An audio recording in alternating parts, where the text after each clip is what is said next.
ప్రభు రక్షకుడైన యేసుక్రీస్తు నామములో మీ అందరికి వందనాలు. 153వ రోజు సామెతల గ్రంథం 26వ అధ్యాయం ధ్యానిస్తున్నాం.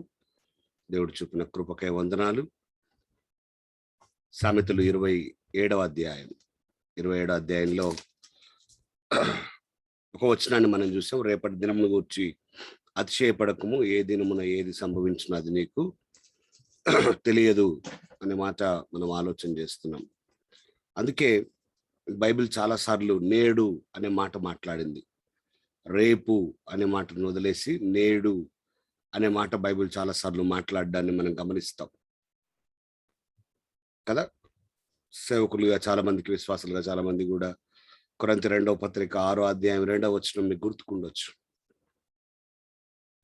రక్షణ దినం, అనుకూల సమయం రేపు కాదు, నేడే. నేడే ఎందుకు నేడు అంటే రేపేం జరుగుతుందో మనకు తెలియదు కాబట్టి, రేపు ఎలాగుంటుందో మనకు తెలియదు కాబట్టి. అందుకే 95వ కీర్తనలో కీర్తనకారుడు 7వ వచనంలో, రండి నమస్కారం చేసి సాగిలపడుదుము, మనలను సృజించిన యెహోవా సన్నిధిని మోకరించుదుము, నేడు మీరు ఆయన మాట అంగీకరించిన ఎడల ఎంత మేలు. నేడే, ఈరోజే, నేడే మీరు ఆయన మాట అంగీకరిస్తే ఎంత మేలు, ఎంత మేలు అనే మాట అక్కడ చాలా స్పష్టంగా వ్రాయబడ్డ మాట. కాబట్టి రేపటిదాకా కాదు, నేడే, నేడే, నేడే. కాబట్టి రేపటికి రూపు లేదు, రేపే చూసుకునే పరిస్థితిలో ఉన్నాం. కాబట్టి ఈరోజే మనం ఎలాగున్నాం, ఈరోజు మనం ఎలాగ ఉండాలి అనే కొన్ని తీర్మానాలు, కొన్ని ఆలోచనలు ఖచ్చితంగా మనం చేయవలసిన వారమై ఉన్నాం అనే మాట నేను మీకు మరలా జ్ఞాపకం చేస్తున్నాను ఉదయకాల సమయంలో. కాబట్టి చాలాసార్లు ఆ పరిస్థితులు, రేపటిని కూర్చిన ఆశలు, ఆలోచనలు ఉండకపోవచ్చు. అయితే ఏమంటున్నాడంటే గ్రంథకర్త, రేపటి దినమును గూర్చి అతిశయపడకుము, ఏ దినమున ఏది సంభవించునో అది నీకు తెలియదు అని 1వ వచనంలో చెప్తూ వెంటనే ఏమన్నాడంటే, నీ నోరు కాదు అన్యుడే, నీ పెదవులు కాదు పరులే నిన్ను పొగడదగును అన్నాడు 2వ వచనంలో. ఎవరు పొగడాలి? ఎవరి ద్వారా పొగిడించుకోవాలి? చాలాసార్లు మన నోరు, మన పెదవులు మనల్ని పొగుడుతున్నాయి. సొంత డబ్బాలు ఎక్కువైపోయాయి. కొంతమంది ఏ విషయమైనా సరే వాళ్ళను గొప్ప చేసుకోవడం అలవాటుగా మారిపోయిన దినాలు. నేనైతే అట్లా కాదు, నేనైతే అట్లా లేను, నేనైతే చాలా జాగ్రత్తగా ఉంటాను, నేనైతే అని సెల్ఫ్ డబ్బా పొగుడుకునేవారు కొందరు. చాలా దరిద్రకరమైన పరిస్థితి ఏంటంటే, సేవకులు కూడా వారి ప్రసంగాలలో, దయచేసి సేవకులు ఉన్నారు కాబట్టి నేను ఈ మాట చెప్పడానికి సాహసిస్తున్నాను, సేవకులు కూడా తమ ప్రసంగాలలో తాము నీతిమంతులు అని ఎదుటివారు కాదన్నట్టుగా బోధించే వారిగా మారిపోయారు. సొంత డబ్బాలు చెప్పుకునే వారిగా మారిపోయారు. చాలా మంది సేవకుల బోధలు, ప్రసంగాలు ఎలా మారిపోయాయంటే, చెప్పేవాడు మాత్రమే, అనగా సేవకుడు మాత్రమే పాటించగలడేమో, ఇంకా ఎవ్వరికి అసాధ్యమే అన్నట్టుగా బోధించడం నేర్చుకున్న సేవకులు కోకొల్లలు. ఆయన సేవకుడు కాబట్టి, ఆయన కాబట్టి చేయగలడు కానీ మన వల్ల ఏడైతుంది అని. అందుకే చాలా మంది వర్తమానాలకు స్పందించట్లేదు.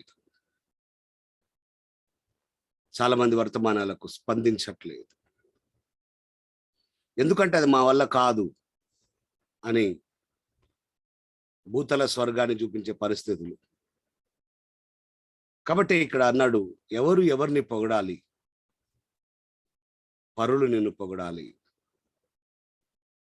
వీలైతే దేవుని పిల్లల్ని అన్యులు పొగిడేటట్లుగా వారి జీవితము మాదిరికరంగా ఉండడము ఎంత మంచిదో మనకు అర్థమైతే మంచిది. కాబట్టి ఎవరికి వాళ్ళు కూడా ఈ విషయంలో ఆలోచిద్దాం. మీరు గమనించాలి, రేపటి గురించి మాట్లాడుతూ, రేపటి విషయాల గురించి మాట్లాడుతూ వెంటనే ఈ విషయం మాట్లాడడం దేవుని ఉద్దేశం ఏంటో మనం అర్థం చేసుకోవాలి. నువ్వు రేపటిని గురించి చింతించే వ్యక్తిగా, రేపటిని గురించి ఆలోచించే వ్యక్తిగా, లేదా రేపటిని గురించి అతిశయపడుతున్నావేమో, అక్షరార్థంగా తీసుకుంటే అతిశయపడుతున్నావేమో, నాకిప్పుడు ఈరోజు ఇబ్బంది ఏమి లేదు, నా దగ్గర ఆస్తి ఉంది, అంతస్తుంది, బలం ఉంది, బలగం ఉంది, రేపు ఈజీగా నేను బ్రతకగలను, రేపు ఈజీగా నేను గెలవగలను, రేపు ఈజీగా నేను జయించగలను అని రేపటి గురించి అతిశయపడే వాళ్ళు ఎంతో మంది.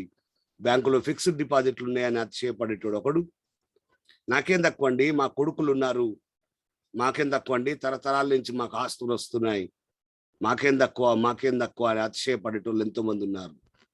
ప్రియ దేవుని బిడ్డలారా, కనీసము ఇదిగో ఈ రీతిగా మనము కొద్ది మందిగా, మరి 34 స్లైడ్లలో మనం ఉన్నాం. ఈ కొద్ది మందిగా ఈ 34 స్లాట్స్ లో ఉన్న మనమైన అట్లీస్ట్ దేన్ని బట్టి అతిశయపడే వారిగా వద్దు. ఎందుకంటే మన అతిశయం అంతా దేవుడే కానియండి, మన అతిశయం అంతా దేవుడుగానే ఉండనియండి. నీ అతిశయం నిన్ను పొగుడుతుందేమో, నీ అతిశయం ఇతరులు నిన్ను పొగడకుండా చేస్తుందేమో. ఖచ్చితంగా ఈ విషయాలన్నీ కూడా మీరు ఆలోచించండి. వాటి గురించి మాట్లాడుతూ ఆయన అంటున్నాడు, ఎవరు పొగడాలి నిన్ను, ఎవరు గొప్ప చేయాలి నిన్ను, ఎవరు పొగడడం మంచిది అన్నట్టుగా మాట్లాడుతున్నాడు. అందుకే అక్కడ సామెతలు 25వ అధ్యాయంలో 27వ వచనంలో 2వ లైన్లో మనకు మంచి మాట చదివాం. సామెతలు 25:27లో దుర్లభమైన సంగతి పరిశీలన చేయుట ఘనతకు కారణము అన్నాడు. అతిశయము పరిశీలన చేయట కాదు, దుర్లభమైన సంగతి, నువ్వు పడిపోయిన సంగతి, నువ్వు ఓడిపోయిన సంగతి, నువ్వు ఓడిపోతున్న సంగతి పరిశీలన చేయడం ఘనతకు కారణం. ఏది పరిశీలన చేయాలి, ఏది పరిశీలన చేయొద్దో ఎరిగి ఉండుట, జ్ఞానం కలిగి ఉండుట ప్రాముఖ్యమైన విషయం అనే మాట మీరు గమనిస్తే మంచిది.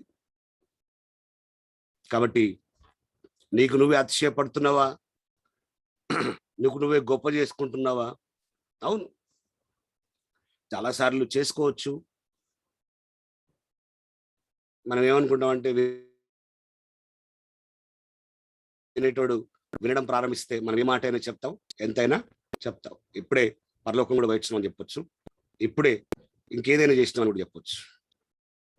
కొంతమంది గురించి నేను గమనిస్తాను, వాళ్ళు ఏం చెప్తారంటే పెద్ద పెద్ద విషయాలు మాట్లాడతారు, చచ్చిపోయిన వాళ్ళని కూడా మేము లేపాము అన్నట్టుగా మాట్లాడతారు. అక్కడ సీమ కూడా చావదు, లేదా సీమ కూడా బతకదు. వాళ్ళు మాట్లాడేదానికి అక్కడ జరిగేదానికి పూర్తిగా వ్యతిరేకంగా మారిపోతుంది. చాలా మంది ఏమనుకుంటామంటే, వినేటోడు మనం చెప్పే ప్రతి మాట నమ్ముతున్నాడు కదా అనే ధోరణిలో కూడా ఎంతైనా గొప్ప చేసుకుంటాం. కానీ ఒక మాట పట్టుకోండి, తప్పది, ఖచ్చితంగా తప్పదు. కాబట్టి వాడు వింటున్నావు, కానీ వాడి దృష్టిలో నువ్వు చులకన చేయబడ్డావు. ఈజీ. కాబట్టి ఈ చిన్న చిన్న మాటలు మీ ఆలోచనలోకి తీసుకొచ్చుకోండి. పరిశుద్ధుడైన పౌలు కొరింథీయులకు రాసిన 2వ పత్రికలో 10వ అధ్యాయము 12వ వచనంలో, తమ్మును తాము మెచ్చుకొని కొందరితో జతపరచుకొనుటకైనను వారితో సరిచేసుకొనుటకైనను మేము తెగింపజాలము. ఏంది పౌలు చెప్తున్న మాట? తమ్మును తామే మెచ్చుకొని కొందరితో. ఎవరు మెచ్చుకోవాలని మనల్ని? చూసేటోడు మెచ్చుకోవాలి. ఇప్పుడు మనం చదువుతున్న సామెతలు 27:2 ప్రకారం నిన్నెవరు మెచ్చుకోవాలి? నీ నోరు కాదు. నిన్నెవరు మెచ్చుకోవాలి? నీ పెదవులు కాదు. నీ నోరు కాదు అన్యుడే, నీ పెదవులు కాదు పక్కోడే, పరులే నిన్ను మెచ్చుకోవాలి. ఎక్కడ మనం ఓడిపోతామో తెలుసా ప్రియులారా? నేను బాగున్నాను, నేను బానే ఉంటాను, నేను చేసేది ఏదైనా కరెక్టే అనుకున్న దగ్గర మనం పాపంలో పడిపోతాం.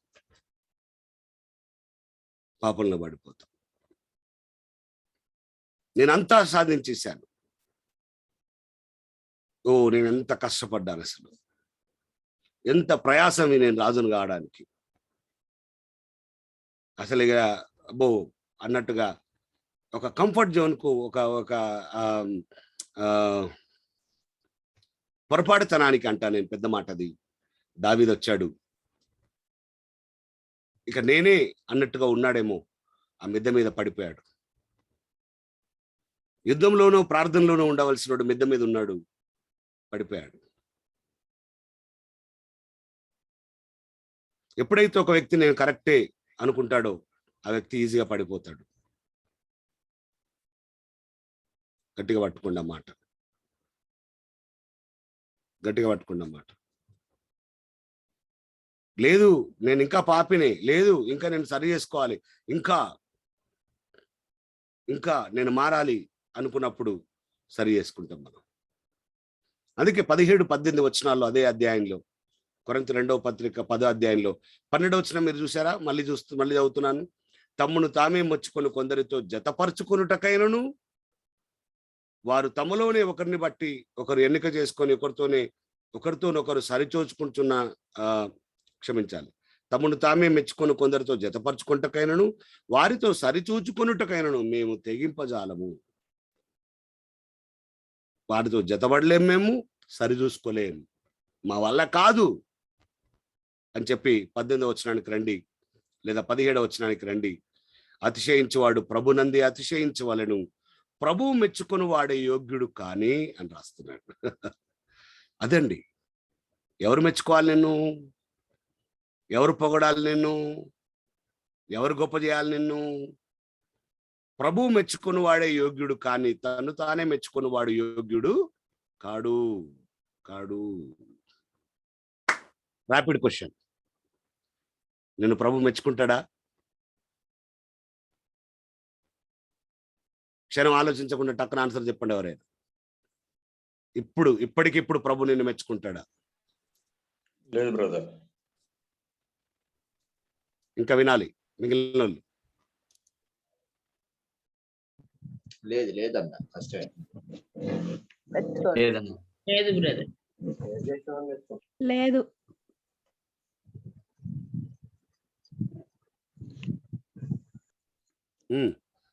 వీడియో లాంచ్ చేసిన వాళ్ళని చెప్పండి. వీడియో లాంచ్ చేయాలని నేను అడగలేను కానీ కష్టమే. లేదు.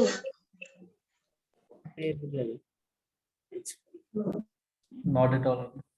కష్టమే అనడంలో ఉద్దేశం ఏంటి?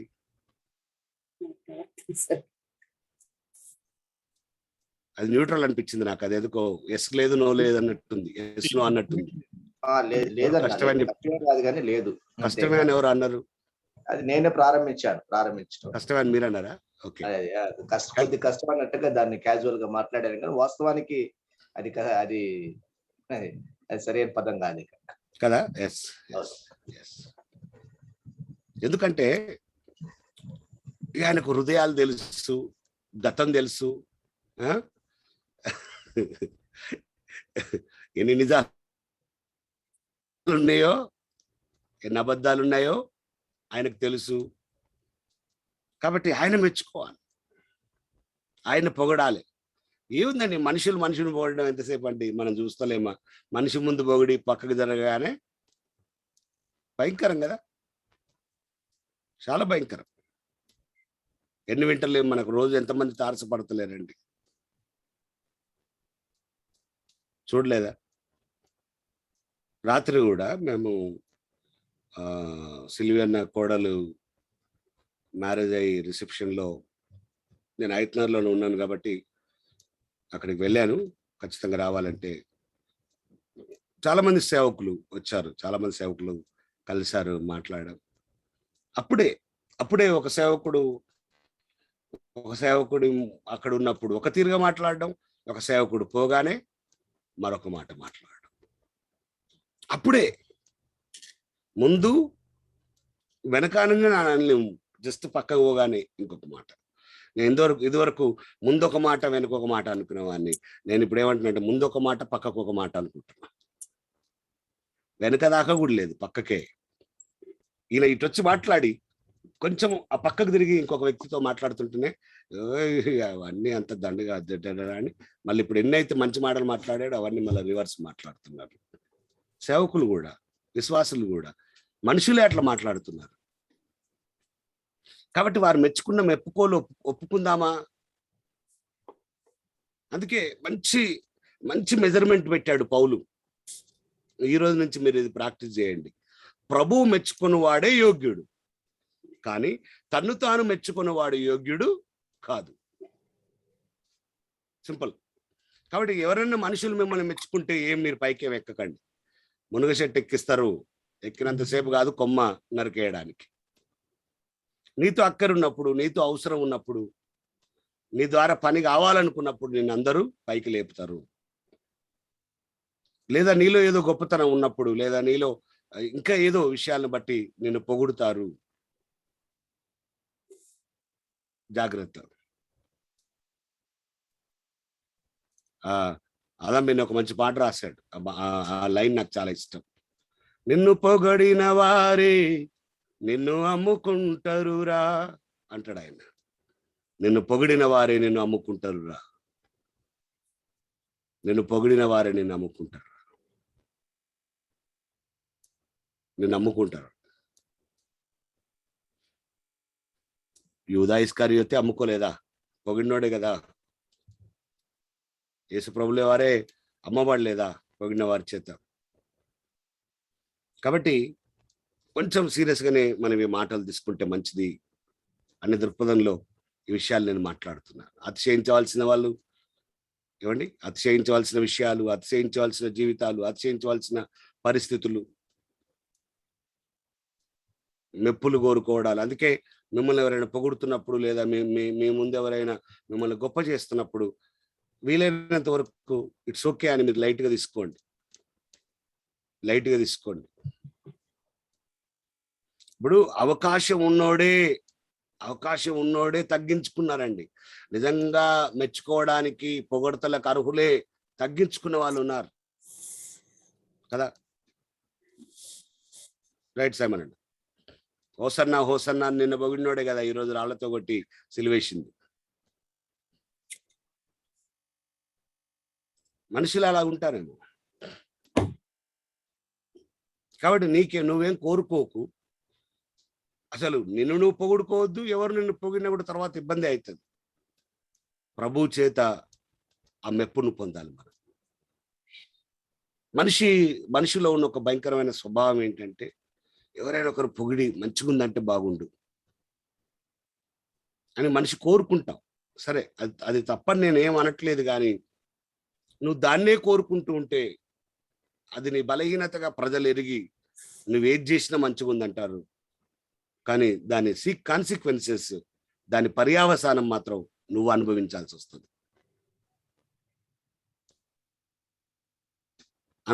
వస్తుంది. ఏది చేసినా కరెక్టే, నువ్వు ఏదైనా కరెక్టే చేస్తావు, నువ్వు తప్పు చేసినా కరెక్టే అని పొగిడేటోడు ఉంటాడు చూసావా నీ చుట్టూ, వాడు డేంజర్.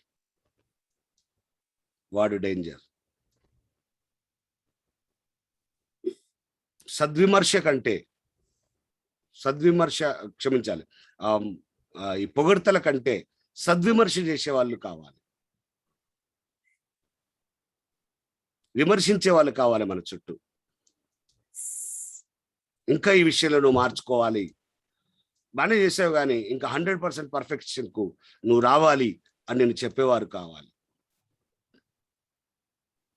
కొరింథీ 2వ పత్రిక 12వ అధ్యాయం 11వ వచనంలో, కొరింథీ 2వ పత్రిక 12వ అధ్యాయం 11వ వచనంలో, నేను అవివేకినైతిని, మీరే నన్ను బలవంతం చేస్తిరి, నేను మీ చేత మెప్పు పొందవలసిన వాడను, ఏలయనగా నేను ఏమాత్రపు వాడను కాకపోయినను, మిక్కిలి శ్రేష్ఠులైన అపోస్తుల కంటే నేను ఏ విషయంలో తక్కువ వాడను కాను. ఆయన మాట్లాడుతున్నాడు. ఆయన పొగుడుకోవడానికి ఆ మాట మాట్లాడట్లేదు, విషయాన్ని తెలుసుకోవడానికి ఆ మాట మాట్లాడుతున్నాడు. విమర్శ చేసే వాళ్ళ దగ్గరకు ఉండరుగా బ్రదర్. మళ్ళీ ఒకసారి ఏందన్నా, విమర్శ చేసే వాళ్ళ దగ్గర ఉంటారు కదా, పారిపోతారు కదా. వాడు వామ్మో మనల్ని ఎప్పుడు చూసినా కూడా ఏలి చూపిస్తాడు రా బాబు, మనవాడు ఉంటారు అంటారు కదా. ఇష్టపడరు కదా. సరే, అందరు కాకుండా నిన్ను నన్ను విమర్శించే వాళ్ళు కొందరనే ఉండాలి. వాళ్ళతో స్నేహం ఉండదు కదా అప్పుడు. అదే అన్న, దైవికంగా సరే ఇప్పటివరకు లేదేమో కానీ దైవికంగా కొందరు నన్ను కోరుకోండి. మీరు బంగారం వాళ్ళకు ఒకరిద్దరినైనా మీ జీవితంలో విమర్శించే వాళ్ళని మీరు కోరుకోండి.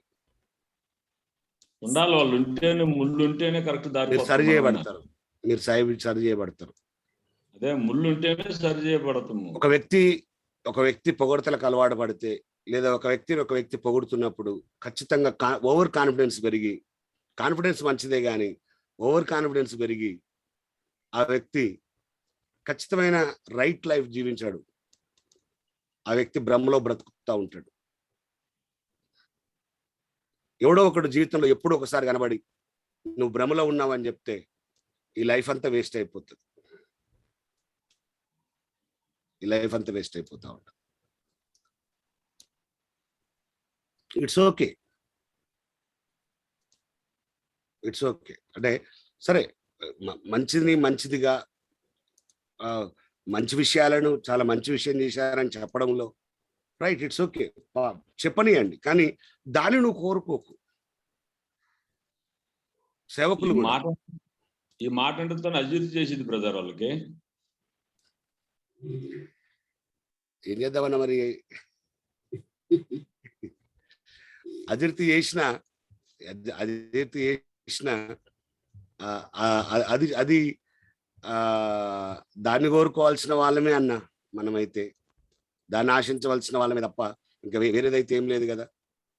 ఇప్పుడు సేవకులుగా మీరు మాట్లాడుతున్నారు కాబట్టి నేను సేవకులుగా యేసుప్రభు ఏం చెప్పిండు అన్న లూకాసు వార్త 17:10లో, లూకాసు వార్త 17:10లో, అటువలే మీరును మీకు ఆజ్ఞాపించబడినవన్నీ చేసిన తర్వాత, అసలు దేవుడు ఆజ్ఞాపించినవన్నీ చేస్తామా? అన్ని కంప్లీట్ చేయగలుగుతామా? చేసిన తర్వాత అసలు దేవుడు ఆజ్ఞాపించిన వాటిలో 50% కూడా ఈనాడు సేవకులుగా ఉన్న మనము చేయలేకపోతున్నాం. కష్టంగా ఉంది. అవన్నీ చేసిన తర్వాత మనం ఏమనాలంట? మేము నిష్ప్రయోజకులమైన దాసులం అనాలంట కదా. అయితే బ్రదర్ బ్యాక్ పరిశుద్ధాత్మ దేవుడు నా మందిరము పాడుపడ్డ గృహం లెక్క ఉన్నది, అర్జెంట్ దాన్ని చేపించండి అని చెప్పేసి 4 months బ్యాక్ చెప్పింది. చెప్తే దానికి డబ్బులు లేక ఇప్పుడుకి అది పని అవుతుంది, 4 నెలల తర్వాత పని అవుతుంది. అంటే చూడండి, ఆయన చెప్పడానికి చేయలేకపోతున్నాం.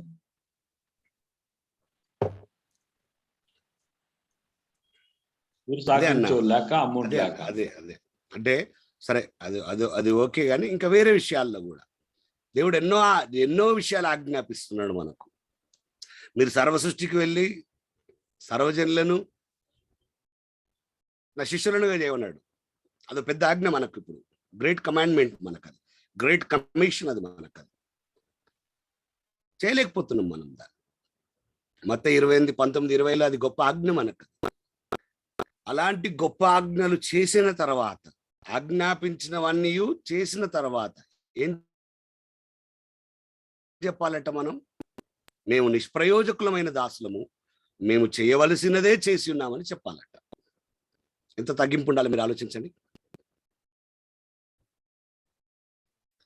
కాబట్టి వెరీ సింపుల్ అండి, చాలా సింపుల్. ఏంటంటే మీరు అన్నట్టుగా అజీర్తి చేస్తుందేమో అంటే, అజీర్తి చేస్తుందేమో అని ఆలోచిస్తే అపకీర్తి కూడా చేస్తుంది.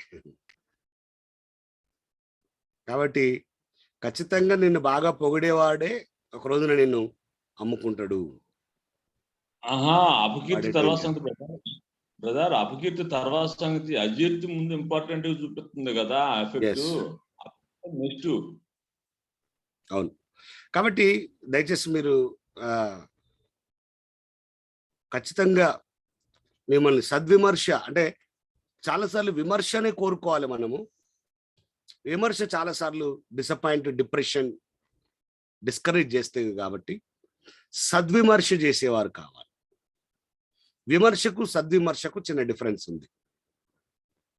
విమర్శ ఏంటి అని అంటే, మనం పిల్లల్ని ఏమంటామంటే చూసేసి, ఏం చదువు, ఏం మార్కులు ఇవి, దీనికోసమైనా ఇంత ఖర్చు పెట్టేది, దీనికోసమైనా ఇది చేసేది, నీ చదువు అని విమర్శించి ఇష్టం వచ్చినట్టు మాట్లాడడం. సద్విమర్శ ఎలాంటిదంటే, ఈ మార్కులను బట్టి నేను తృప్తిగా లేనమ్మా, పర్వాలేదు,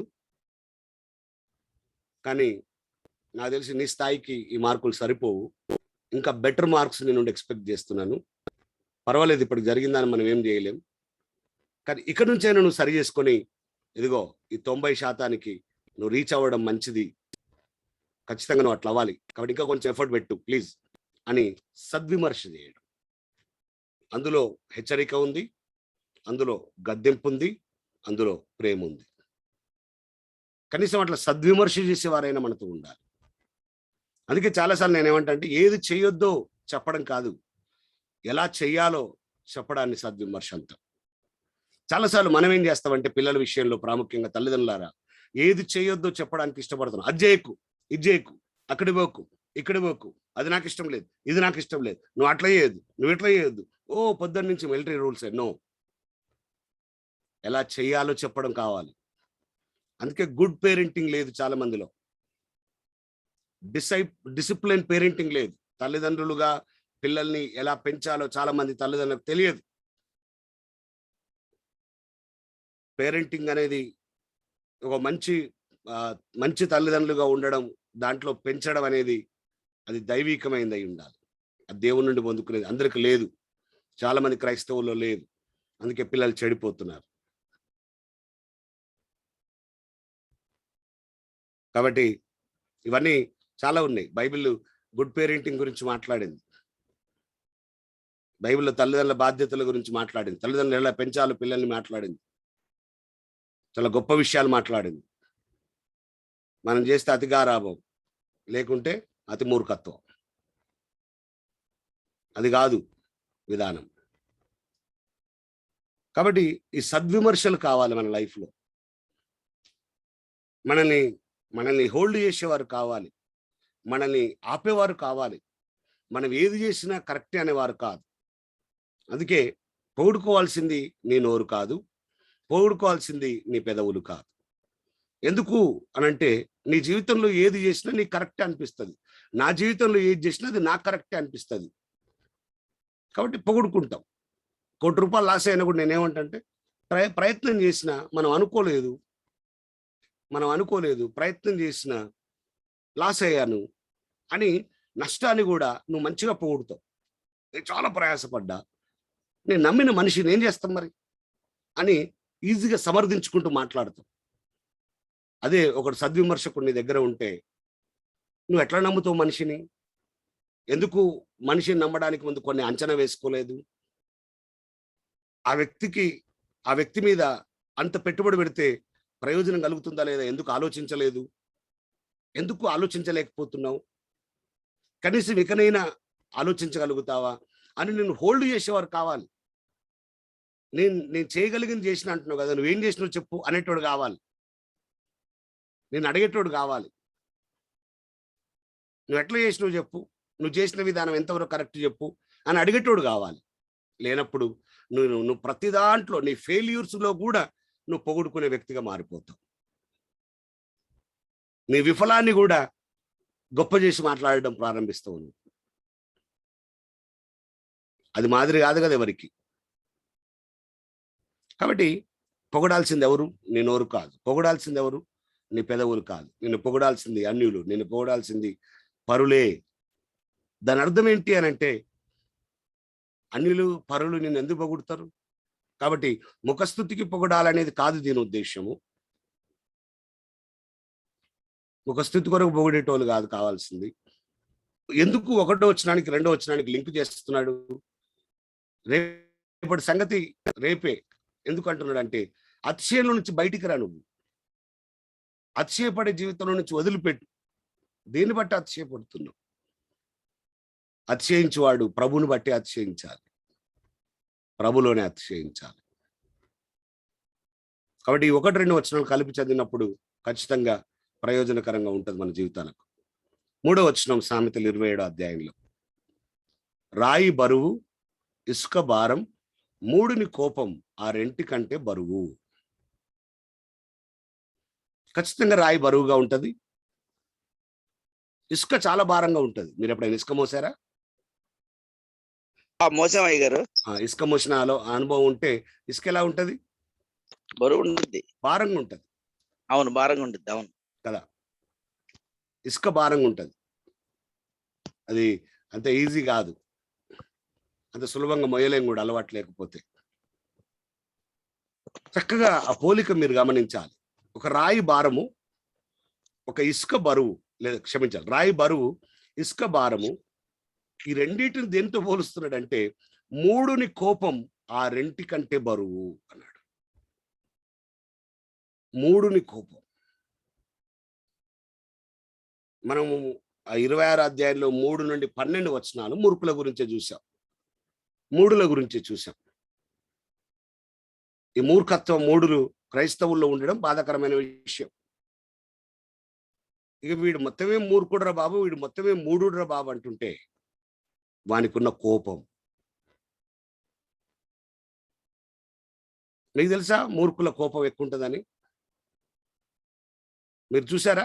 మీ జీవితంలో ఎవరైనా తారసపడ్డారా?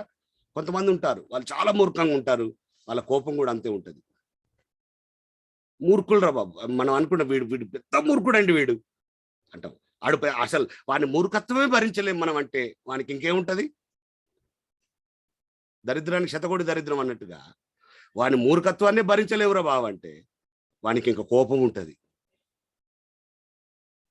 కొంతమంది మన కుటుంబాలలో, కొంతమంది మన బంధువుల్లో, కొంతమంది మన సంఘాలలో కనబడతారు. వాడు ఎప్పుడు భార్యను పిల్లల్ని ఇబ్బంది పెడతా ఉంటాడు, మూర్ఖంగా బిహేవ్ చేస్తాడు. రక్షణ పొందుకున్నట్టు చూడు, వాడు చర్చికి వచ్చినట్టు ఉంటారు. కొంతమంది చర్చిలో యాక్టివ్గా పార్టిసిపేట్ చేసినట్టే ఉంటాడు. పాటల్లోనో మాటల్లోనో సంఘ పెద్దలుగానో ఇంకేదో ఒక పోస్ట్లో ఎక్కడో అక్కడ వాడు కనబడ్డట్టే ఉంటాడు. కానీ వాడు ఫ్యామిలీ దగ్గర, కుటుంబ సభ్యుల దగ్గర చాలా మూర్ఖంగా ఉంటాడు. సొంత తల్లిని చూసుకునే విషయంలో మూర్ఖంగా ఉంటాడు, సొంత తండ్రితో మాట్లాడే విషయంలో మూర్ఖంగా ఉంటాడు. వాళ్ళలో ఒక మూర్ఖమైన స్వభావం ఉంటుంది. ప్రేమ లేని వాడిగా, క్షమించలేని వాడిగా, తగ్గింపు లేని వాడిగా, నేను పట్టుకున్న దానికి 3 అంటే 3 అనే మూర్ఖత్వం కలిగినవాడు. వాని మూర్ఖత్వమే భరించలేనిది అయితే వానికి కోపం ఉంటుంది. ఆ కోపము రాయి కంటే, ఇసుక కంటే, రాయి బరువు కంటే బరువు, ఇసుక భారం కంటే భారం.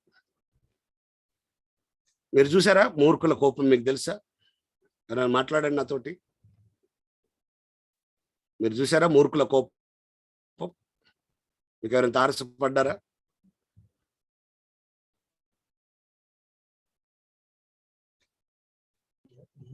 మూర్ఖుడానికి ఏది ఆలోచించడు, ఏది ఆలోచించు, ఇంకేం ఆలోచించడానికి లేదు. ఉమ్, ఉమ్. వాళ్ళ భర్త మూర్ఖుడైతే ఇక వాడికి పిల్లలని భార్యని ఆలోచించడు కదా, అస్సలు ఆలోచించాడు. వాడి సుఖమే కావాలి, వాని ప్రయోజనమే కోరుకుంటాడు, వానికి ఏది కావాలనో అదే. దయా దాక్షిణ్యం ఉండదు. ప్లస్ ఈ మూర్ఖత్వమే మనం తట్టుకోలేము. ఇంకా వానికి ఏముంటది? ఆ టైంలో ఏదో ఒకటి ఎరగొడతాడు, కోపం ఉంటది, ఎరగొడతాడు, చెయ్యో ఏదో తలకాయ బాగుంటది, కేకలేస్తాడు, కేకలు కూడా వేస్తా ఉంటాడు కదా. కొట్టి చాలా మంది హాస్పిటల్ చేసుకుని ఉన్నారు. మూడుని కోపం, మూర్ఖుని కోపం.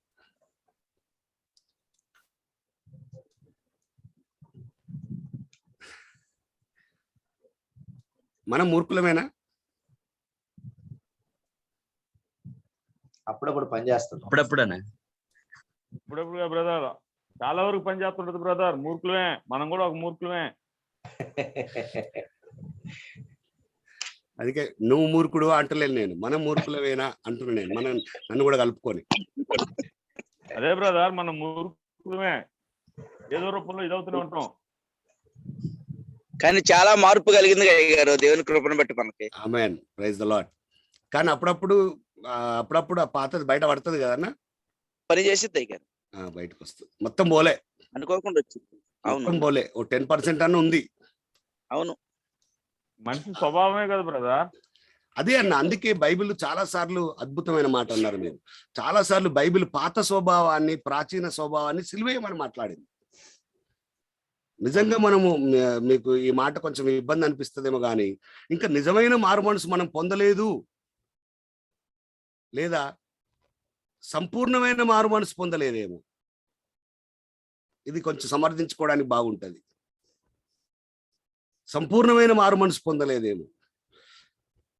ఎవడైనను క్రీస్తునందు ఉండేలా వాడు నూతన సృష్టి. వాడు నూతన సృష్టి అని వదిలిపెట్టలేదు. అక్కడ ఒక మంచి లైన్ వాడాడు, పాతవి గతించెను. ఇవిగో చదువుతారు ఎవరైనా? కొరింథీ 2వ పత్రిక 5:17. చాలా అద్భుతమైన లైన్ అండి అది. చాలాసార్లు ఓ టక చదివేస్తా ఉంటాం మనం కదా. కాగా ఎవడైనను క్రీస్తునందు నెడలవాడు నూతన సృష్టి, పాతవి గతించెను, ఇవిగో క్రొత్తవాయను. అసలు నీ జీవితంలో ఏవి క్రొత్తవైనాయి? యేసుక్రీస్తుని స్వంత రక్షకునిగా అంగీకరించిన తర్వాత మన జీవితంలో కొత్తగైన విషయాలు ఏంటి? That is the matter. ఏం కొత్తగా అయినాయి అంటే, భాష కొత్తగా అయింది కొంతమందికి. యేసుప్రభువు నమ్ముకున్నాక భాష మారుతుంది కొంతమందికి. కొంతమందికి బట్టలు మారుతాయి. యేసుప్రభువు నమ్ముకున్న తర్వాత కొంచెం అంతకుముందు తెల్ల చీరలు కట్టకపోయేది, ఇప్పుడు వీళ్ళు తెల్ల చీరలు కట్టడం ప్రారంభిస్తారు. వస్త్రధారణ మారుతుంది. అంటే అవుట్వర్డ్, బయట కనబడే చాలా మార్పులు జరుగుతాయి. వాళ్ళు ఇదివరకు ఆదివారాలు సినిమాలకు పోయేది, ఇప్పుడు చర్చి పోతున్నారు అంతే. అలాంటి మార్పులు కనబడతా ఉంటాయి. కానీ అంతరంగంలో ఏం మారింది? నీ అబద్ధాలు ఎన్ని మారాయి, నీ బూతులు ఎన్ని మారాయి, నీ కోపం ఎంత మారింది? ఎదుటి వాళ్ళను ప్రేమించడం, క్షమించడం, సహించడం, తగ్గించుకోవడం, ఎదుటి వాళ్ళతో బిహేవ్ చేయడంలో ఎంత మారాం? అసలు నూతన సృష్టి అనగా నీ దృష్టిలో, నీ దృక్పథంలో ఎలాంటిది? ఎంతవరకు మనం నూతన సృష్టిగా చేయబడ్డాం? నేనంటాను, ఒక 70% నూతన సృష్టిగా చేయబడితే దాన్ని నూతన సృష్టి అంటారా? అనరండి.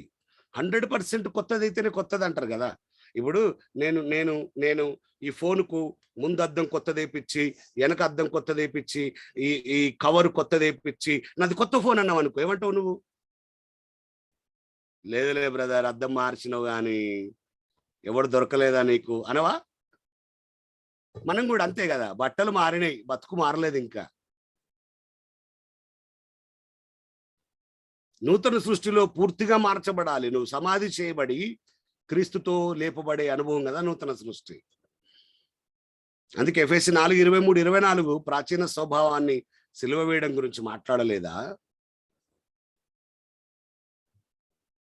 ఎఫెసీ పత్రిక 4:23-24 చదువుతారు ఎవరైనా? త్వరగా తీసిన వాళ్ళు ఒకరు అందుకోండి.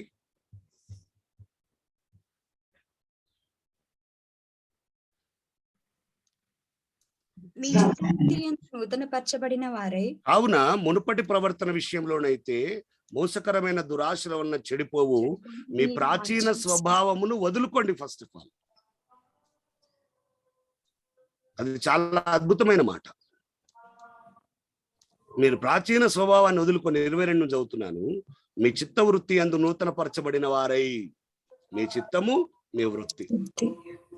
చిత్తములో జరిగే వృత్తి నుండి నూతన పరచబడాలి. నీతి, యథార్థమైన భక్తి, దేవుని పోలికగా సృష్టించబడిన నవీన స్వభావం. ప్రాచీన స్వభావము స్థానములో దేవుని పోలికగా సృష్టించబడిన నవీన స్వభావం రావాలి. మేము నవీన స్వభావం వచ్చిందండి అంటే కుదరదు. దేవుని పోలికగా సృష్టించబడిన నవీన స్వభావం. మీరు గట్టిగా పట్టుకోండి ఈ మాట. మాకు నూతన స్వభావం వచ్చిందండి అంటే కుదరదు. దేవుని పోలికగా సృష్టించబడిన నవీన స్వభావం ధరించుకోవాలి. దేవుని పిల్లలు ఈ నవీన స్వభావాన్ని ధరించుకునే వారై ఉండాలి. ఎంత గొప్ప మాట ఇది. రండి, రోమపత్రిక 6:6. రోమపత్రిక 6:6 ఏలయనగా మనమికను పాపమునకు దాసులము కాకుండుటకు పాప శరీరము నిరర్ధకమగున్నట్లు. మీ బైబిల్ అండర్లైన్ ఉందా? మన ప్రాచీన స్వభావము ఆయనతో కూడా సిలువ వేయబడనని మనం ఎరుగుదుము. మీ పక్క వాళ్ళకి చెప్పండి, ఒకవేళ ఎవరైనా ఉంటే, ప్రాచీన స్వభావం క్రీస్తుతో కూడా సిలువ వేయబడాలి అని చెప్పండి. అది క్రైస్తవ జీవితం అంటే.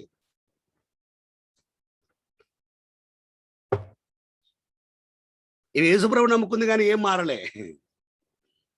పాత స్వభావంలో ఏం మారలే. అరే లోపల ఒరిజినల్ అట్నే ఉంది అన్నావు అనుకో, నువ్వు క్రైస్తవుడి కాదు.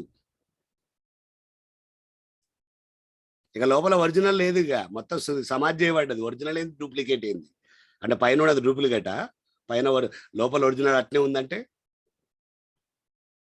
అందుకే యేసుప్రభు నమ్ముకోక ముందు, నమ్ముకున్న తర్వాత స్పష్టమైన మార్పు ఉండాలి. స్పష్టమైన లైన్ అది.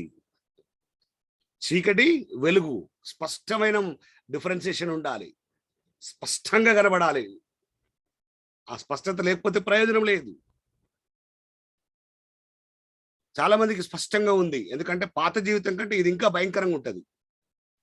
ఈ స్పష్టత ఉంది కొంతమందికి. అరే ఈ నమ్ముకోక ముందే బాగుండరా అనేటట్టుగా ఉంది కొంతమంది జీవితం.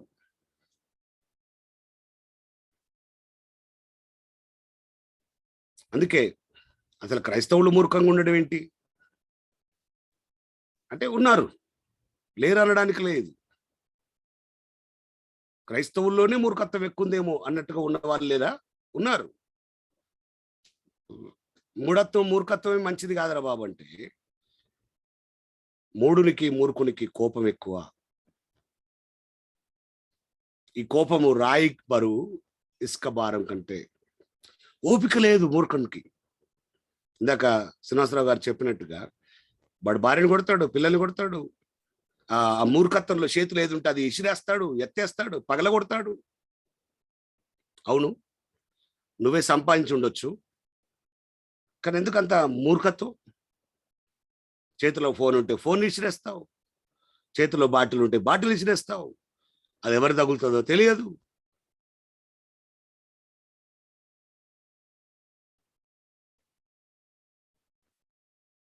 స్త్రీలను తక్కువనా? వాళ్ళ కోపం, వాళ్ళ మూర్ఖత్వం అంటే ఆ కిచెన్ లో ఉన్న గిన్నెల మీద చూపారు.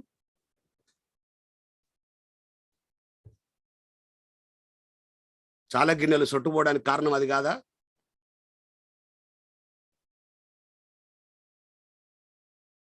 ఇందులో స్త్రీ అని పురుషుడు అని భేదం ఏం లేదు.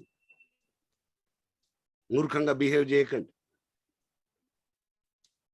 నాకు అనిపిస్తుంది, ప్రభువా ఈ మూర్ఖుల కొరక నువ్వు రక్తం కార్చిందని, ఈ మూర్ఖుల కొరక నువ్వు ప్రాణం పెట్టిందని. దేవుని బిడ్డలు జంటిల్గా ఉండాలి. మృదువుగా ఉండవలసిన వాడు మూర్ఖుడుగా మారిపోతున్న దినాలు ఇవి. సంపూర్ణ మార్పు లేదేమో మీరు ఆలోచిస్తారా? సంపూర్ణత్వం లేదేమో మీరు ఆలోచిస్తారా? అసలు మీరు ఎప్పుడైనా ఆలోచిస్తున్నారా నేను ఇంకా మారాలని? కొంతమంది ఏమనుకుంటారు తెలుసా, ఇక నేను మారాల్సింది ఏం లేదు, మొత్తం 100% అయిపోయింది అన్నట్టుగా బతుకుతున్నామేమో మనం. ప్రతిరోజు మనలో ఉన్న మూర్ఖుడు మారాలన్న దృక్పథం రాకపోతే కష్టం. ఎదుటోళ్ళని ఏలైతే చూపిస్తున్నాం, వాడు మూర్ఖుడు, వీడు మూర్ఖుడు, ఆమె మూర్ఖురాలు, ఈమె మూర్ఖురాలు. What about you? నేను అనేటోడు ఎవడు లేడనా? ఎప్పుడైనా అనుకున్నావా నేను మూర్ఖుణ్ణని? నీ వైపు వేలు చూపించేప్పుడని చెప్పుకున్నావా నేను కూడా మూర్ఖున్నే, నాలో కూడా మూర్ఖత్వం ఇంకా ఉంది, ఈ మూర్ఖత్వం పోవాలన్న విషయం నీకు అర్థమవుతుందా? నీ అంతరంగం ఎప్పుడు నీతో మాట్లాడలేదా? నీ మనస్సాక్షి ఎప్పుడు నీతో మాట్లాడలేదా? నీ హృదయం, నీ మనసు ఎప్పుడు నీతో మాట్లాడలేదా నీలో ఇంకా మూర్ఖత్వం ఉందని? ఆ మూర్ఖత్వంలో అప్పుడప్పుడు కోపం కూడా ఉంటుందని, నీ కోపం ఇసుక కంటే, రాయి కంటే బరువు, భారమని. లేకపోతే ప్రయోజనం లేదు ప్రియమైన దేవుని బిడ్డలారా. ఇంకెంతకాలం మూర్ఖంగా ఉంటాం మనం? లేకపోతే చాలా కష్టం, చాలా కష్టం. కాబట్టి నేను అంత బాగానే ఉన్నా అనుకుంటే నేను అంటాను, నువ్వు బతుకున్న శవంతో సమానం అంటున్నాడే. నేను మార్చుకోవాలి, నేను సరి చేసుకోవాలని అనుకున్నప్పుడే అది సాధ్యమవుతుంది అంటున్నాడు నేను. లేకపోతే చాలా కష్టం ప్రేమైన వాళ్ళ, చాలా కష్టం. కాబట్టి ఒక తీర్మానానికి రండి, నాలో ఇంకా మూర్ఖత్వం ఉంది, అది నా భార్య దగ్గర, నా భర్త దగ్గర, నా పిల్లల దగ్గర, లేదా ఇతరుల వ్యక్తుల దగ్గర, ఎక్కడొక దగ్గర నా మూర్ఖత్వాన్ని బయలుపరుస్తూనే ఉన్నా, నటిస్తున్నా నేను మంచోడిగా. కానీ నా లోపల ఉన్న మూర్ఖుడుగానే ఉన్నాడు, నా లోపల ఉన్న మూర్ఖురాలుగానే ఉంది. ఆ మూఢత్వం నుంచి నేను బయటికి రావాలి. మూడులు దేవుని రాజ్యానికి పోరు. నీ ప్రాచీన స్వభావాన్ని విడిచిపెట్టకపోతే నువ్వు నిజంగా మారు మనసు పొందిన వ్యక్తివే కాదేమో. మీరు తీవ్రంగా ఆలోచించండి ఈ మాట. మూడుని కోపం. మనం గత దినాల్లో ఈ వేదికలో కోపమే మంచిది కాదని నేర్చుకున్నాం. కోపం గురించి బోలెడైన విషయాలు మనం నేర్చుకున్నాం. మంచోని కోపం మంచిది కాదు, షెడ్డోని కోపం మంచిది కాదు, మూడుని కోపం అసలే మంచిది కాదు. అందుకే సామెతలు 12:16 సామెతల గ్రంథం 12:16 చాలా క్లియర్ గా హెచ్చరిస్తుంది మూడుని కోపం గురించి. పెద్ద టైం ఏం పట్టదట. మూఢుడు కోపపడినది నిమిషంలో బయలుపరచబడుతుంది. వాడేం ఆగడు. వాడి మూర్ఖత్వం, వాడి మూఢత్వం ఏం ఆగడు. ఒక చోటుకి వెళ్ళాం. ఒక మంచి దైవజనుడు అని అనడం కంటే మంచి గాస్పల్ సింగర్ అంటా నేను. దైవజనుడు అనే మాట ఆయనకు చెప్పడం నాకు ఇష్టం లేదులే, కానీ సువార్త గాయకుడు అని చెప్పవచ్చు. పేరుగాంచిన సువార్త గాయకుడు. సంగారెడ్డిలో మీటింగ్ జరుగుతుంది, ఆయన పాడడానికి వచ్చాడు, నేను వాక్యం చెప్పడానికి వెళ్ళాను. చాలా సుప్రసిద్ధ గాయకుడు ఆయన. పాత తరం నుండి నేటి తరం వరకు ఇంకా బతికి ఉన్నాడు ఆయన. ఆ గాయకుడు ఆయన అంటే ప్రాణం ఇచ్చే విశ్వాసులు బోలెడు మంది ఉన్నారు. ఆయన మీటింగ్ అంతా అయిపోయింది, నేను వాక్యం చెప్పాను, ఆయన పాటలు పాడాడు, చక్కగా పాడాడు. చక్కటి పాత పాటలు చక్కగా పాడతాడు ఆయన. మీటింగ్ అయిపోయిన తర్వాత భోజనానికి వెళ్ళాం. కన్వీనర్ ఇంట్లో మీటింగ్ పెట్టించిన ఆయన ఇంట్లో. పాస్టర్ గారు వాళ్ళ అమ్మ ఈ ఈ ఈ ఈ పాటగాన్ని చూసి బాగా ఇష్టపడి ముద్దుల మీదే ముద్దులు పెట్టింది ఆయనకు. అంటే పెద్ద వయసురాలు, ఈయన కూడా పెద్ద వయసే. అయ్యా అయ్యా అయ్యా మిమ్మల్ని ముఖాముఖి చూడడం, అయ్యా మిమ్మల్ని కలుసుకోవడం, అయ్యా అసలు మామూలు విషయం కాదు నాయన, మీకు స్తోత్రాలు, మీకు వందనాలు అన్నట్టుగా ఆయనను గొప్ప చేసింది. నేను అక్కడే ఉన్నాను. సరే నాకు కూడా మళ్ళీ నేను ఫీల్ అయితే అనుకున్న మాట వాడేసింది. మీరు కూడా మంచిగా చెప్పిరయ్యా, కానీ అమ్మ ఎంత గొప్ప దైవజనుడు, ఎన్ని పాటలు, మీరు ఆ పాట ఇష్టం, ఈ పాట ఇష్టం అని వేసేసింది. భోజనం వచ్చింది, పెడుతుంది. ఆయన కూడా పాపం పెద్ద వయసు, ఆయన కూడా భోజనం పెడుతుంటే ఆయన తిన్నాడు. మళ్ళీ పాపం మళ్ళీ ఆమె ఆయనకే పెట్టాలని కొన్ని వంటలు తయారు చేసింది, తీసుకొచ్చి మళ్ళీ పెడుతుంది ఆయనకు. అమ్మ వద్దమ్మా చాలమ్మా అన్నాడు ఆయన. ఇక తింటున్నాడు, మళ్ళీ పెడుతుంది, చాలమ్మా అన్నాడు. మళ్ళీ కొద్దిసేపు ఆయనకి ఏదో అయిపోయింది, నేను అంత పెద్ద అబ్జర్వ్ చేయలే. మళ్ళీ పెడుతుంటే చాలని చెప్పిన, నీకు బుద్ధి లేదు, నీకు అని కథ. ఇక 120 స్పీడ్లో లేచి ప్లేట్ ఇచ్చినేసిండు ఆ మీదకి, గందరగోళం చేసిండు ఆయన. నిజంగా అసలు నా లైఫ్లో ఆ సన్నివేశం నేను మర్చిపోలేను.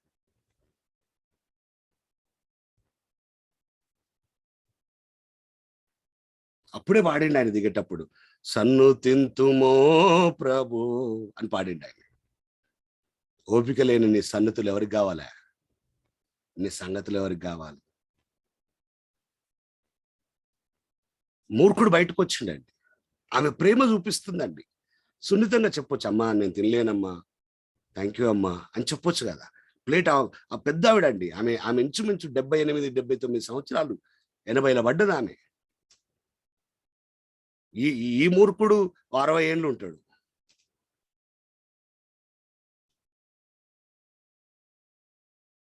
విలువ పోయిందండి, విలువ పోయింది. ఏడైన మూర్ఖుడు పెద్ద టైం ఏం పట్టదు, ఒరిజినాలిటీ బయట వస్తుంది. అందుకే ఏం చేస్తే అట్లాంటి మూర్ఖులను చూసుకుంటే సేవ చేస్తున్నాను నేను.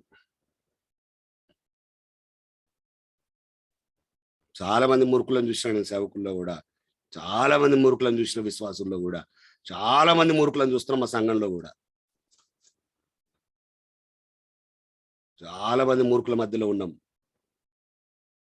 కారణం ఏంటంటే నేను కూడా మూర్ఖునే కాబట్టి. ప్రార్థన చేయండి మారడానికి. సామెతలు 17:12 అద్భుతమైన పోలిక అండి. పిల్లలను పోగొట్టుకొనిన ఎలుగుబంటిని ఎదుర్కొనవచ్చును గాని, పిల్లల్ని పోగొట్టుకొనిన ఎలుగుబంటిని ఎదుర్కొనవచ్చును గాని, మీకు తెలుసా అది సాధ్యపడదని? మూర్ఖ పనులు చేసిన మూర్ఖుని ఎదుర్కొనరాదు అని రాస్తుంది. అసలు ఏ జంతువు అయినా పిల్లలు కనబడకపోతే పిచ్చి పిచ్చిగా చేస్తుంది. ఏ జంతువు అయినా సరే పిచ్చి పిచ్చిగా ప్రవర్తించి ఎవడొస్తే వాని మీదకి వచ్చేస్తారు అంతే. ఎందుకంటే ఒక ఆఫ్టర్ ఆల్ కోడిని మీరు చూసింటారు కదా, దాని చిన్న పిల్లల మీదకి నువ్వు పోతున్నట్టు వస్తే ఆ కోడి కూడా నేను పొడవడానికి నీ మీదకి వస్తుంది. ఇంకా ఎలుగుబంటి, దైవజనుడు ఏమంటుండంటే ఎలుగుబంటిని కూడా ఎదుర్కోవచ్చు కానీ మూర్ఖపు పనులు చేస్తున్న మూర్ఖుని ఎదుర్కొన రాదు అంటున్నాడు. ఇక వాని కేటగిరీ, వాని డిగ్రీ ఏందంటారు ఇప్పుడు? మూర్ఖుని స్థాయి ఎంత భయంకరం అంటారు? మీరు ఆలోచించండి. కాబట్టి దేవుని బిడ్డలారా, ఎక్కడ కూడా మీరు కూడా ఎవరికి వాళ్ళు ఎదుటి వాళ్ళు వాడు మూర్ఖుడు వీడు మూర్ఖుడు అన్న తీర్పు సరిపోద్ది కానీ మనలో ఉన్న మూర్ఖత్వం గురించి మనం మాట్లాడుకుందాం. ఒక సింపుల్ సంఘటన నేను చెప్తాను. దీన అట్లా చేసేది లేకుండే దీన పొరపాటు చేసింది. దీన ఎవరి కుమార్తె?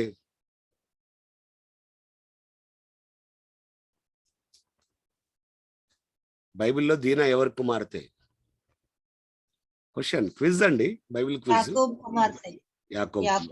యాకోబు కుమార్తె. ఎక్సలెంట్. దీన వాళ్ళ అమ్మ పేరు? రాహేలు. కాదు, లేయా కుమార్తె. తెలుసుకోవాలి. నలుగురు వారిళ్ళ పిల్లల పేర్లే మీరు గుర్తుపెట్టుకోకపోతే ఇక సొలొమోన్ పిల్లల గురించి అడిగితే కష్టమే మీకు ఇప్పుడు.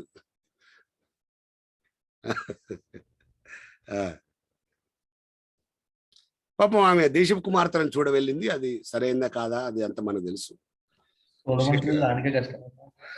అబ్రామ్ సొలొమోన్ పిల్లలు ఆయనకే కష్టం అండి. ఆయనకే కష్టం గుర్తుపెట్టుకోవడం, మన దాకేడ వస్తుందంట. అది వాస్తవం.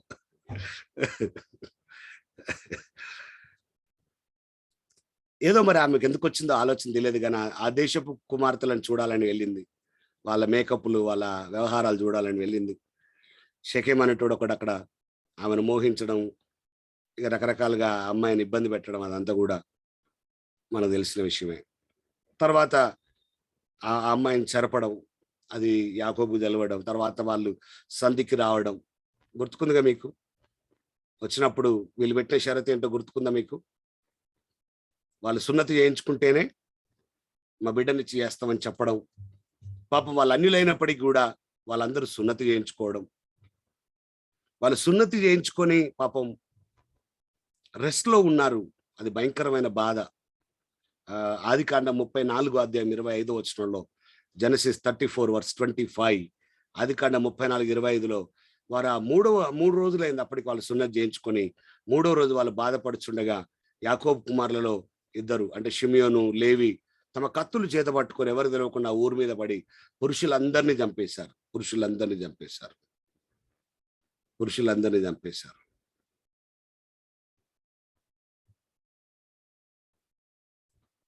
మూర్ఖంగా ప్రవర్తించారు. ఎంత మూర్ఖపు ప్రవర్తన అది. అందుకే మీరు చూడండి, వాళ్ళెవరు కూడా యాకోబు తర్వాత నిలవలేదు ఆ తరంలో. అబ్రహాం దేవుడను, ఇస్సాకు దేవుడను, యాకోబు దేవుడను అని చెప్పుకున్నాడు కానీ యాకోబు తర్వాత ఎవరి పేరు దేవుడు చెప్పడానికి ఇష్టపడలేదు. కారణం వాళ్ళ మూర్ఖత్వంతో బిహేవ్ చేసిన అనేకమైన విషయాలు. వాళ్ళు తప్పు చేశారు, తప్పు తెలుసుకున్నారు, వాళ్ళు తిరిగి సంధికొచ్చారు.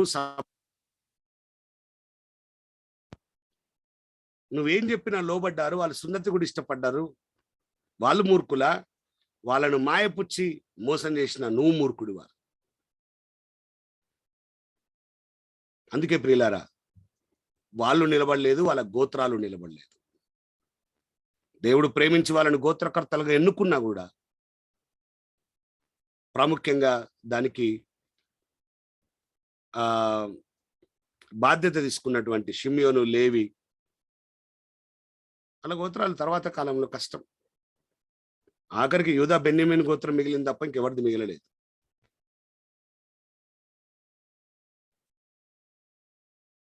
మూర్ఖంగా ప్రవర్తిస్తే దాని పర్యావసానం తరతరాలుగా ఇబ్బంది పెట్టేదిగా ఉంటదేమో అన్నట్టుగా కనబడుతుంది కదా ఈ మాటలు. హామాను మూర్ఖుడే కదా, దానికి ఆయన పర్యావసానం చెల్లించాడండి. బైబిల్లో మీరు ఏ క్యారెక్టర్ అయినా చూడండి, వాళ్ళు మూర్ఖంగా ప్రవర్తించారు అంటే వారి అంతం ఎలాగుంది? ఖచ్చితంగా మూర్ఖంగా ప్రవర్తించిన వాడు దానికి పర్యావసానం తెచ్చుకున్నాడు. అందుకే మనం ఈ ఇజ్రాయేలు, ఈ యాకోబు గురించి చూస్తే ఆదికాండం 49:7 వారి కోపం వేండ్రమైనది. ఆదికాండం 49:7 వారి ఉగ్రత కఠినమైనది, అవి శపించబడును, యాకోబులో వారిని విభజించేదను, ఇశ్రాయేలు వారిని చెదరగొట్టేదను అని చెప్పాడు.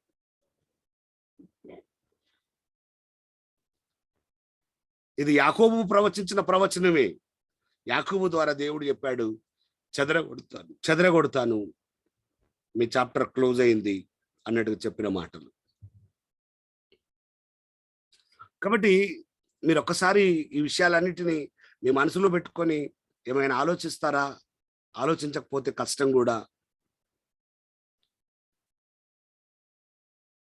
ఎందుకు మనలో ఆ మూర్ఖత్వంలో ఉన్న కోపం, మూర్ఖత్వంగా మనం బిహేవ్ చేసే విషయం, విధానం అని కూడా మనం ఆలోచించకపోతే ఎలాగా అనేది నేను మీకు జ్ఞాపకం చేస్తున్నాను.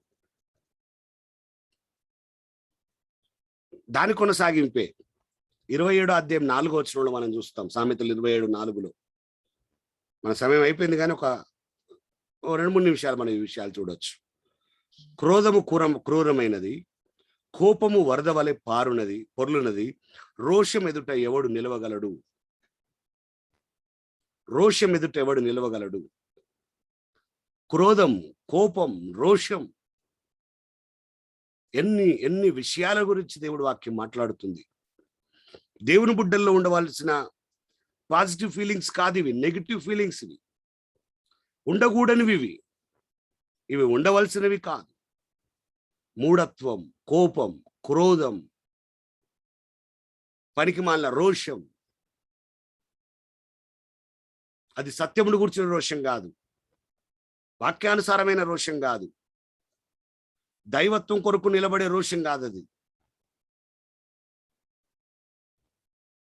ఈ రోషం కాదు. ఇది ప్రభు కొరకు రోషంగా ఉంటే మంచిదేనేమో, భక్తిలో రోషంగా ఉంటే మంచిదేనేమో. ప్రతిమకు మొక్కండి అంటే నేను మొక్కను, అగ్నిలో వేసినా సరే అది రోషం. ప్రార్థన చేయొద్దు అంటే సింహాల బోన్లో వేసినా సరే అని ప్రార్థన చేయడం రోషం. ప్రభు కొరకు నిలబడ్డం రోషం. కొంతమందికి లోక సంబంధమైన రోషాలు ఉన్నాయి కానీ ఆత్మ సంబంధమైన, భక్తి సంబంధమైన రోషాలు లేకుండా ఉన్నాం.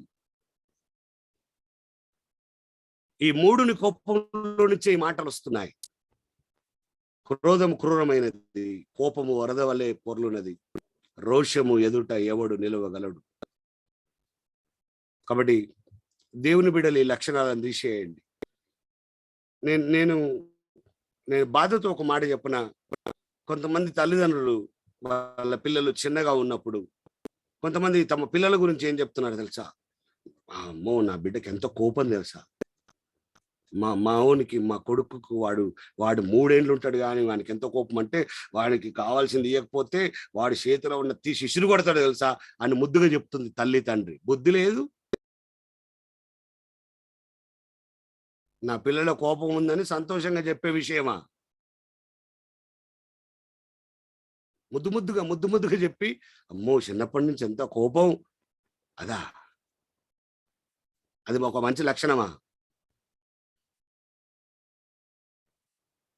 అవసరమైతే 4 తగిలిచ్చి ఇంకోసారి కోప్పడొద్దని చెప్పాల్సింది పోయి, బాలు నడవలసిన త్రోవ వాడు చిన్నప్పటి నుంచి వాడిని నేర్పించాల్సింది పోయి ఎంత కోపం, దానికి ఎంత రోషం చూడు, ఎంత రోషం చూడు, ఎంత అది ఇంతనే ఉంటది. కానీ అది అడిగింది లేకపోతే ఎంత రోషం, పండ్లు కొరుకుతుంది, కళ్ళు తిప్పుతుంది, బొమ్మలు ఎగిరేస్తుంది.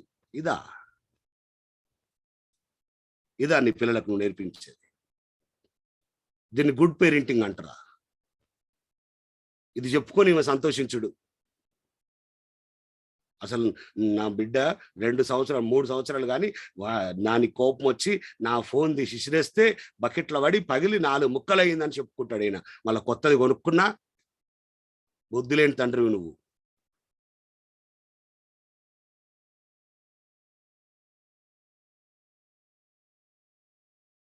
అది నీకు ముద్దుగా అనిపించవచ్చు కానీ అది అలవాటుగా మారుతుంది. చాలా మంది చిన్నప్పటి నుంచే వాళ్ళు కోపంగా ఉండడాన్ని, వాళ్ళు రోషంగా ఉండడాన్ని, వాళ్ళు క్రోధంగా ఉండడాన్ని ఇష్టపడే తల్లిదండ్రులుగా మారడం దుస్థితి. యోహాను మొదటి పత్రిక 3వ అధ్యాయం 12వ వచనంలో మనము కయీను వంటి వారమై ఉండరాదు.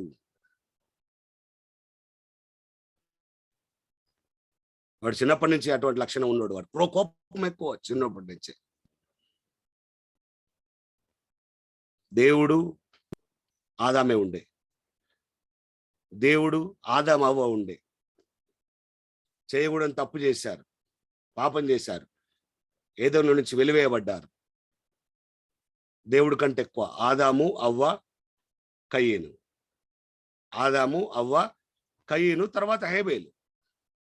ఇలా కుటుంబ వ్యవస్థ పెరుగుతుంది. భూమి మీద ముగ్గురు ఉన్నారు, ఆదాము అవ్వ కయీను.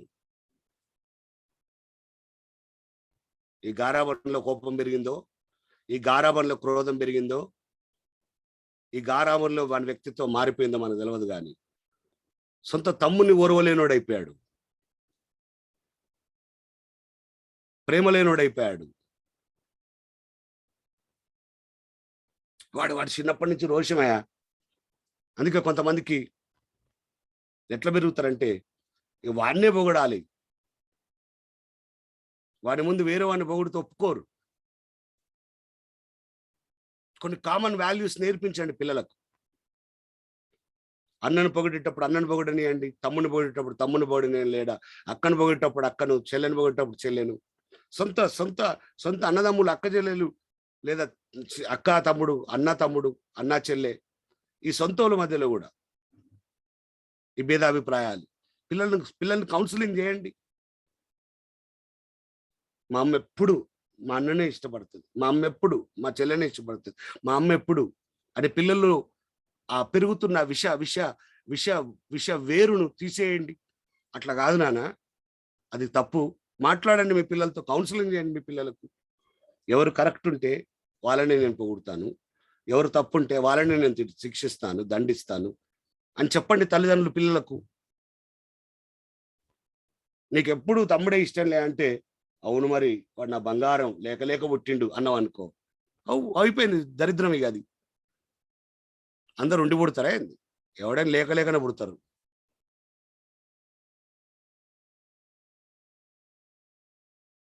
మార్చండి పిల్లల కోపాన్ని, పిల్లల క్రోధాన్ని, పిల్లల రోషాన్ని ఎంకరేజ్ చేయకండి. అది సరైన పేరెంటింగ్ కాదు. అందుకే కయీను వంటి వారమై ఉండరాదు. వాడు దుష్టుని సంబంధి. చూస్తున్నారా మాట అక్కడ 12వ వచనంలో, వాడు దుష్టుని సంబంధి అయి తన సహోదరుని చంపని. ఎంత బాధాకరమైన మాట. కయీను దుష్టుని సంబంధ.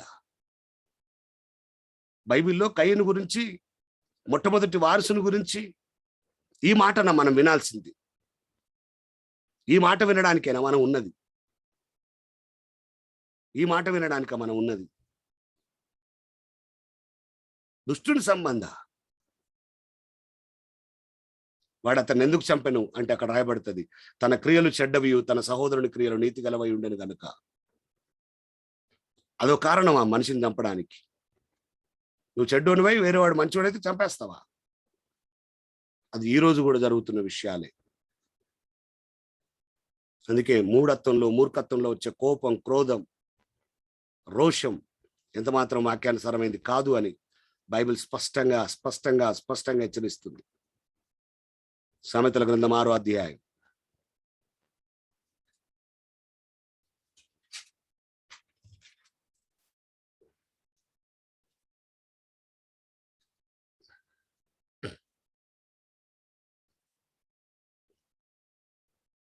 ముప్పై 34వ వచనం. భర్తకు పుట్టు రోషం మహారౌద్రం గలది, ప్రతీకారం చేయి కాలమంది అట్టువాడు కనికరపడడు. ప్రాయశ్చిత్తం ఏమైనాను నీవు చేసినను వాడు లక్ష్య పెట్టడు, ఎంత గొప్ప బహుమానములు ఇచ్చినను వాడు ఒప్పుకొనడు. ఎవరి భర్త? ఇది రూపాలంకారంలో ఏ భర్త గురించి మాట్లాడుతుంది? దేవుడు. నిన్ను సృష్టించిన వాడు నీకు భర్త. యెషయా 54:5లో మాట్లాడిన భర్త. చాలాసార్లు దేవుడు ఏం చెప్పుకున్నాడు? నేను రోషం గల దేవుడు అని చెప్పుకోలేదా? ఆయన రోషం ముందు మన రోషం ఎంత? ఆయన రోషం ముందు మన రోషం, మన కోపం ఎంతవరకు పనిచేస్తుందో కూడా మనం ఆలోచించాలి. అది యథార్థమైంది కదా. ఇంకా యాకోబు పత్రిక 1వ అధ్యాయం, మనందరూ తెలిసిన మాటే, 19 నుంచి చాలా అద్భుతమైన మాట ఇది. జేమ్స్ 1:19. నా ప్రియ సహోదరులారా, మీరు ఈ సంగతి ఎరుగుదురు గనుక ప్రతి మనుషుడు వినుటకు వేగిరపడవాడు. యాకోబు 1:19. మాట్లాడటకు నిదానించువాడును, అండర్లైన్, కోపించుటకు నిదానించువాడై ఉండాలి. అంటే యాకోబు కోప్పడమంటుండా? నేనేమంటా తెలుసా? నిదానించడానికి కోపమే రాదంట నేను. అది ఖచ్చితమైన కాజ్. నీ కోపం నువ్వు వ్యక్తపరచాలి. నువ్వు కోపం చూపించడానికి నీకు హక్కు ఉంది. కోపం చూపించే స్థాయిలో నువ్వు ఉన్నావు. కోపం చూపించే అధికారం నీకున్నప్పుడు చాలా మృదువుగా చూపిస్తావు. నీ కోపము ఎదుటోళ్ళు మార్చుకొని సరి చేసుకునేదిగా చూపిస్తావు.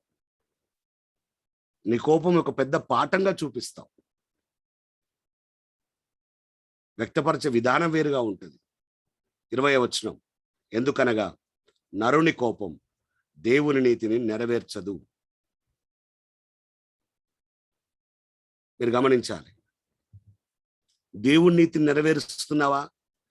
నా నీతిని, నా రాజ్యాన్ని మొదట కూడా అంటే దేవుని నీతిని వెతకడంలో కోప్పడకుండా ఉండడం అనేది ఒక లక్షణం తెలుసా మీకు? దేవుని నీతిని కొనసాగించడంలో కోప్పడకుండా బ్రతకడం అనేది ఒక లక్షణం మీకు తెలుసా?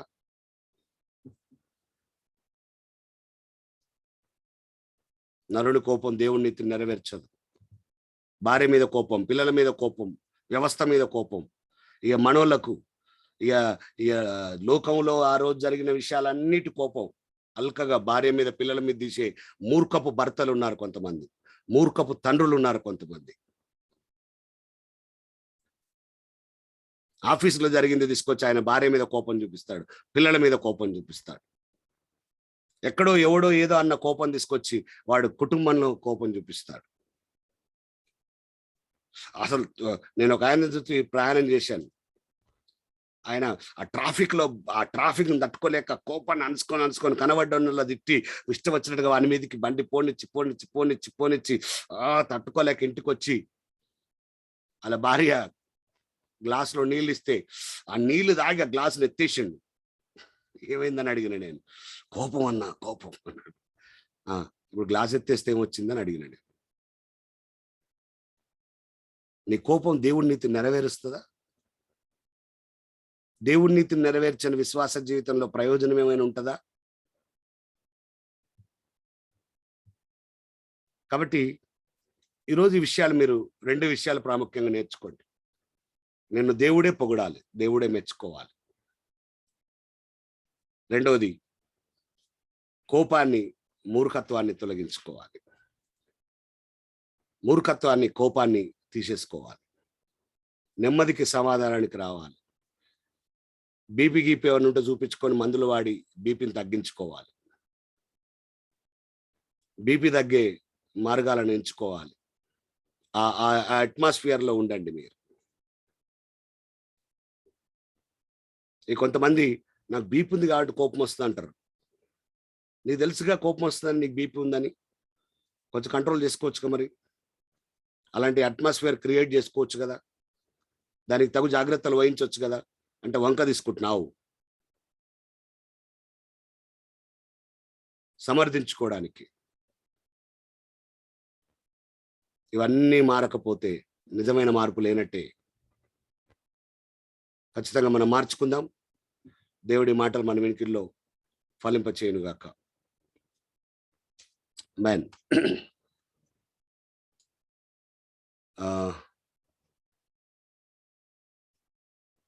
రమేష్ బాబు గారు ప్రార్థన చేయండి.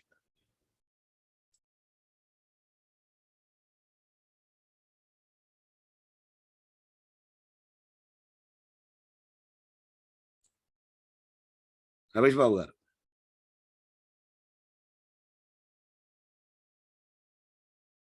ఓకే, శ్రీనివాసరావు గారు ప్రార్థన చేసి ఆశీర్వాదం పెట్టండి. పరిశుద్ధుడైన మా తండ్రి, ప్రేమ కలిగిన మా మంచి ప్రభువా, నీ పాదాలకి స్తోత్రాలు తెలియజేస్తున్నాం. ఉదయ కాలంలో తండ్రి అద్భుతంగా తండ్రి నాయన మీ దాసుని ద్వారా దేవా తండ్రి మా లోపాలను మీరు చూపిస్తూ తండ్రి సరి చేసుకోమని మీరు చెప్పిన ప్రతి మాటను బట్టి మీకు స్తోత్రాలు తెలియజేస్తున్నాం. దేవా నీ వందనాలు, మంచి దేవుడా నీ స్తోత్రాలు తండ్రి. ప్రభువు మెచ్చుకున్నవాడే యోగ్యుడు అని మీ లేఖనాలు రాయబడింది. దేవా తండ్రి మమ్మల్ని మేము మెచ్చుకోవటం కాదు, మాకు మేము మంచిగా ఉన్నామని అని మేము తలంచటం కాదు ప్రభా తండ్రి. అది ఇతరుల ద్వారా ఆ సాక్ష్యాన్ని మేము పొందాల్సి ఉంది. దయతోటి తండ్రి నాయన ప్రజలు మెచ్చుకోవటం కాదు, మీరు మెచ్చుకునేటట్లుగా మా జీవితాలు ఉండడానికి సహాయం చేయండి. అలాగనే మూర్ఖత్వంగా కోపంగా మేము ఉండకుండా ప్రభా తండ్రి ప్రతి విషయంలో దేవా మీరు దీనుడు కాబట్టి, నీవు దీనత్వం కలిగినటువంటి వాడు కాబట్టి తండ్రి నీ దీనత్వాన్ని ప్రభా మీ యొక్క తండ్రి ఉన్నతమైన ఆ లక్షణాన్ని మేము కలిగి ఉండడానికి సహాయం చేయమని ప్రార్థన చేస్తున్నాం. ఆ ప్రభువా నీకు వందనాలు. వాళ్ళు వీళ్ళు మూర్ఖులుగా ఉన్నారనే దానికంటే దేవతని మమ్మల్ని మేము సరి చేసుకోవడానికి మీరు మాట్లాడుతున్న విషయాలని మేము ధ్యానం చేసి తండ్రి మాలో ఉన్నటువంటి దేవా మీరు మీకు ఇష్టమైనటువంటి వాటన్నిటిని మేము తీసేసుకొని తండ్రి మేము సంపూర్ణంగా నూతన సృష్టిగా మార్చబడిన వారంగా, నూతన స్వభావాన్ని కలిగిన వారంగా ఉండి పాత స్వభావాన్ని పూర్తిగా దానిని విడిచిపెట్టడానికి దేవా పరిశుద్ధాత్ముడ మీ సహాయాన్ని ఎప్పటికప్పుడు మాకు పూర్తిగా అందించమని కూడా మేము వేడుకుంటున్నాం. మా అంతటి మేమైతే మేము ఉండాలనుకుంటాం, ఉండలేము. దయతోటి నాయన మీరు మమ్మల్ని స్థిరపరచండి. మీ మహిమ కొరకై లోకములో మీ అడుగు జాడల్లో నడిచి మీ మనసుని కలిగి అనేకులను మీ వద్దకు నడిపించడానికి కావలసిన అధ్యయనత్వాన్ని తగ్గింపుని దేవా నా నూతన విధానాన్ని మీరు మాకు అనుగ్రహించి దేవా ఈ సంవత్సరం చివరిలో మరొకసారి స్పష్టంగా చాలా విషయాలు మాట్లాడుతూ ఉన్నారు. వాటన్నిటి విషయాల్లో మేము ఆలోచన చేసుకునే తండ్రి మీరు మెచ్చుకునే విధంగా ఉండడానికి కృప చూపించి మీ నామాన్ని మహిమ తెచ్చుకోమని మీ దాసుని దీవించండి, దాసుని కుటుంబాన్ని దీవించండి తండ్రి. ప్రతి ప్రయాణంలో ప్రతి నాయన పరిచర్యలో మీరు కృప చూపించి మీ నామాన్ని మహిమ తెచ్చుకోమని, వేదికమైన వారందరిని దీవించమని దేవా మీ వందనాలు. మీ నామాన్ని మహిమార్థం మీ కార్యాలు జరిగించమని, తిరిగి మరల రేపు దేవుడు మేము కలుసుకునేంత వరకు మమ్మల్ని బలిష్ఠ భద్రపరచమని యేసు నామములో అడుగుచున్నాను మా తండ్రి, ఆమేన్. మన పరమ తండ్రి యొక్క ప్రేమ, యేసుక్రీస్తు యొక్క కృప, పరిశుద్ధాత్మని కన్యుని సహవాసమును చేరువచన మనకున్న సకల పరిశుద్ధులకును ఆయన వాక్యం మనకి విధేలి వాక్య ప్రకారంగా జీవించడానికి ఇష్టపడిన ప్రతి వ్యక్తికి దేవుని కృప సమాధానముతోనే నడిపించును గాక. ఆమేన్.